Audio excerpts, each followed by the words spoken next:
રાજ્યભરમાં આજથી બોર્ડની પરીક્ષાઓનો પ્રારંભ થયો છે ત્યારે વડોદરાના માંજલપુર વિસ્તારમાંથી વિદ્યાર્થીઓના સ્વાસ્થ્યને લગતી ચિંતાજનક ઘટના સામે આવી છે। માંજલપુરની જાણીતી અંબે સ્કૂલમાં પરીક્ષા આપી રહેલી બે વિદ્યાર્થીનીઓની તબિયત અચાનક લથડી હતી।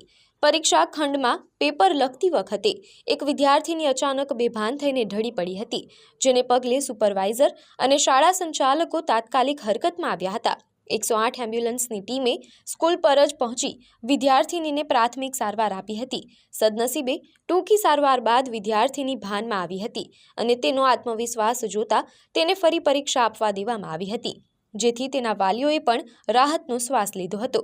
જો કે આ જ કેન્દ્ર પર અન્ય એક વિદ્યાર્થીનીને પરીક્ષા દરમિયાન અચાનક ખેંચ આવતા સ્થિતિ ગંભીર બની હતી। તેને તાત્કાલિક એમ્બ્યુલન્સ મારફતે નજીકની હોસ્પિટલમાં સારવાર અર્થે ખસેડવામાં આવી છે।